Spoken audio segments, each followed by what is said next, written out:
It's a privilege to be addressing this audience, and it is also a bit forbidding to be the first speaker. To get into the theme of dissent in democracy.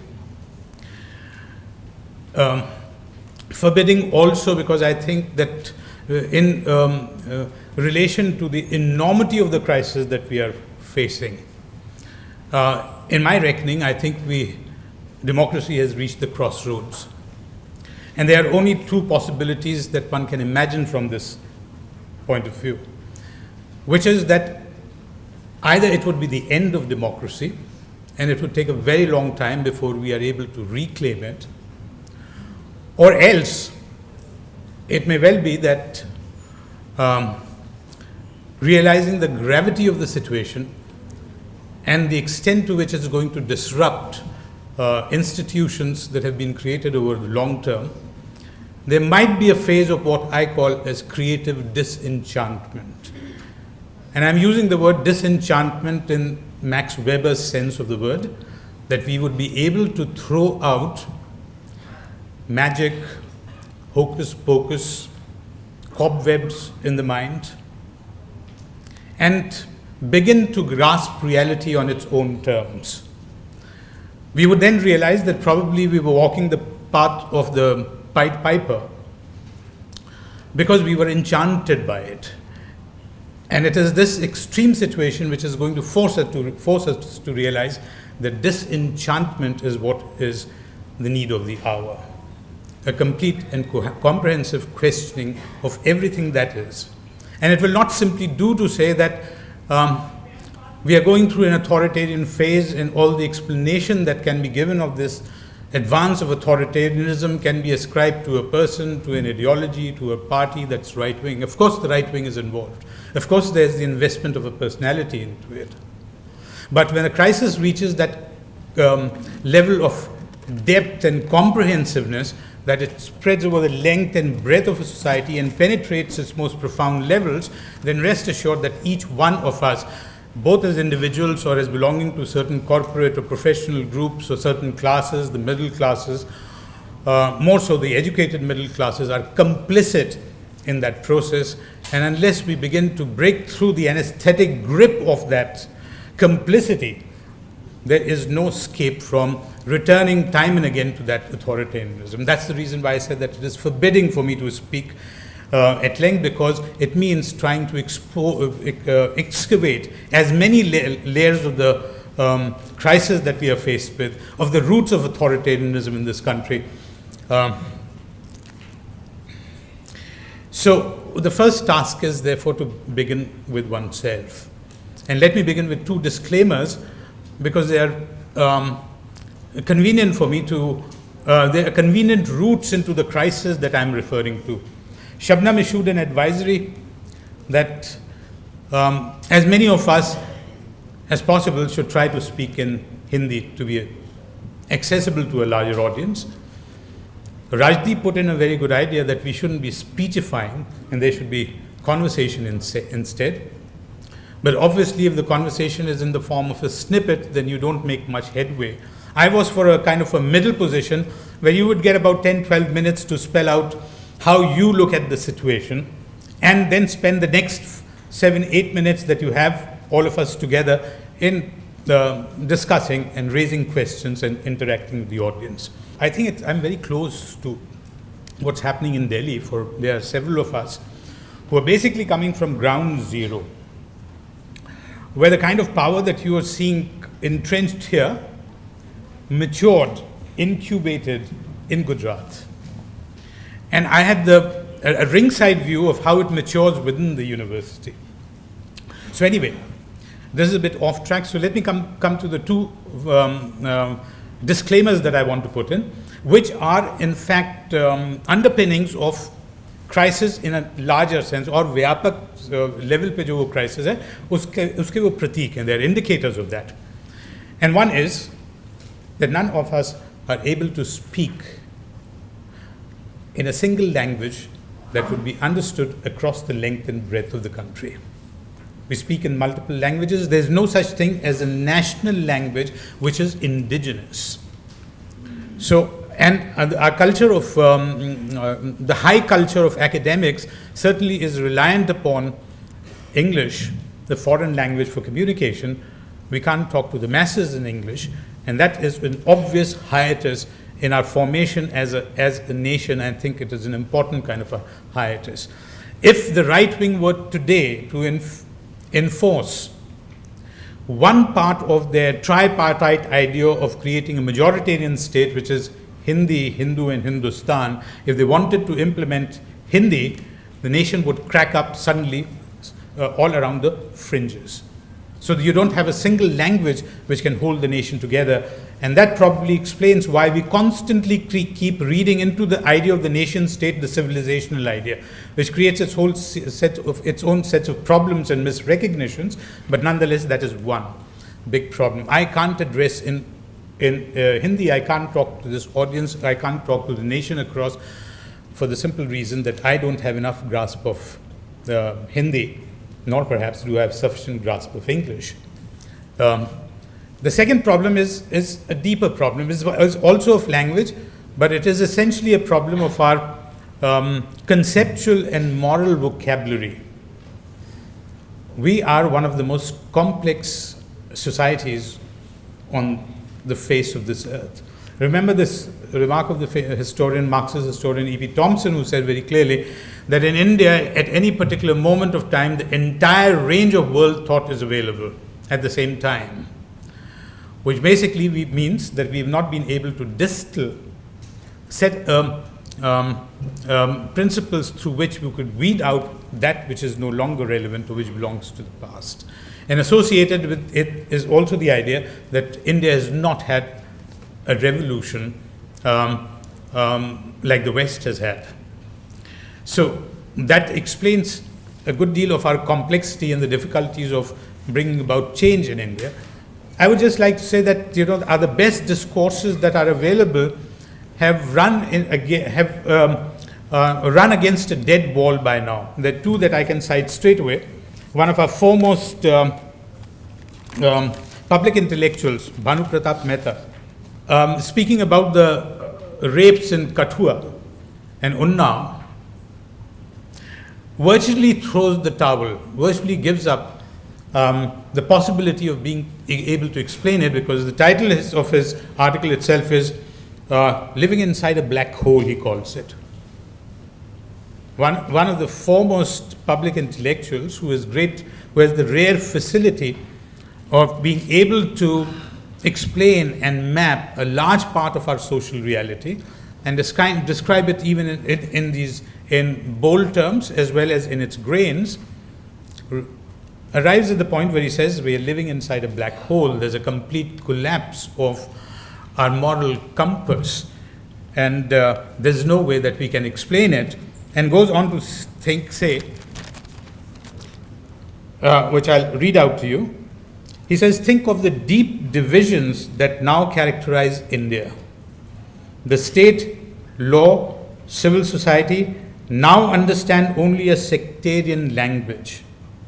Someone has to psychoanalyze how political differences or cultural differences between communities have reached such a pass that the death of a child is, with glee, used as a pretext for exacerbating divisions. It is as if the communal identification has dismantled any trace of conscience. What is the culture of communal impunity that allows this to happen?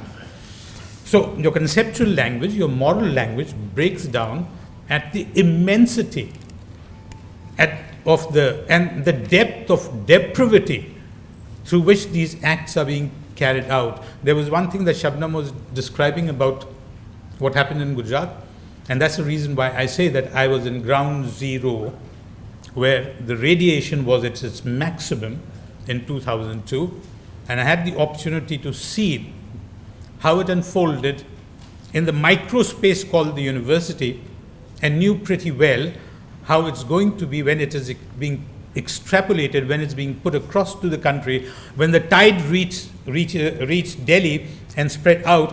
What is it that's going to be the scenario? And a lot of that has proved to be, I don't have to revise it, a lot of it has proved to be absolutely correct and to the point. So where do we go from here? Because we've reached a point where that kind of a power has become hegemonic.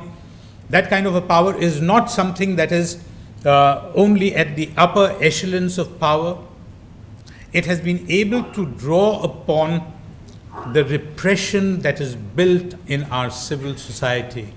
So the normal coin of analysis is that civil society becomes a counterpoise to the powers of an authoritarian state. As it transpires, this is no longer the case.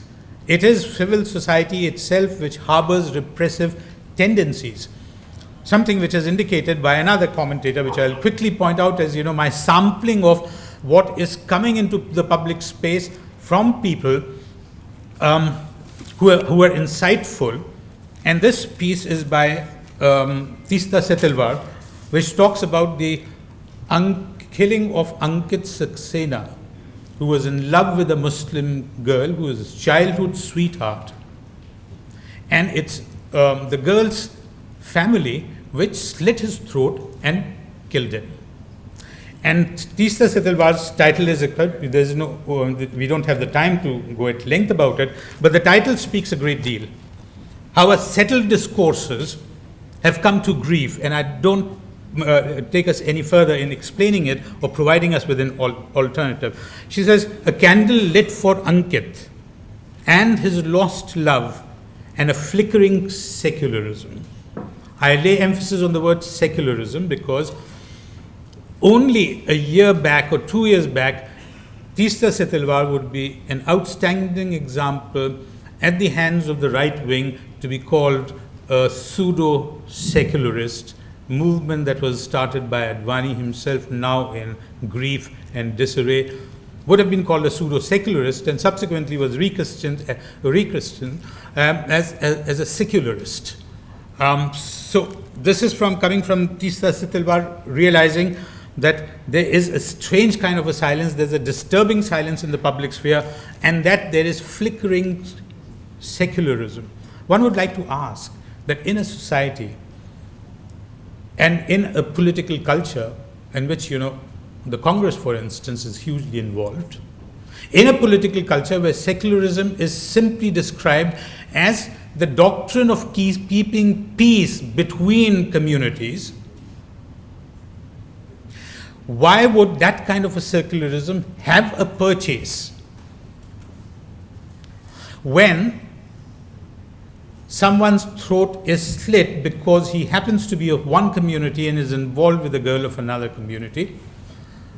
Why would it disturb your conscience when the norm is that you keep within bounds of a community, that you marry within a community? You have in Indian society, in marriages overwhelmingly take place, are arranged marriages arranged by families that take place from within communities. Why would anyone be disturbed by this if this is the model of secularism? If this is the percolation of secularism? If this is how secularism is confined to the interfaces between communities to maintain peace with them, rather than as a worldview which gives you an alternative way of redefining your lives, of finding another moral, epistemological basis to live your life, if that is the case, why would someone be moved by the fact that, or disturbed by the fact that Ankit's throat was slashed by the girl's Muslim family, by her parents? Why would someone be disturbed if patriarchy is the determining norm of the society? So these doctrines that have come from the West have been adapted and assimilated to our circumstances, and they do not have a cutting edge and bring about transformations unless they are once again taken back to the original matrix and thought about. So lest I eat into other people's time, which I've already done, I think, I would say that, what are settled assumptions, whether they are about civil society, thinking that civil society is a counterpoise to the state, it is not the case. It is not the case. What the state has done is simply to lift up the violence and repression that is inherent in that society through a right-wing discourse, of course, and articulated it and orchestrated and captured power at the center. So the old kind of absolutes of a conflict between civil society and the state has to be given up, and you have to reconceptualize what kind of a civil society we have. You must also work an old idea which holds true, advanced by the anthropologist Clifford Geertz, who characterized our societies, South Asia and probably Southeast Asian society, as strong societies and weak states. Unlike the West, where you have strong states and weak societies.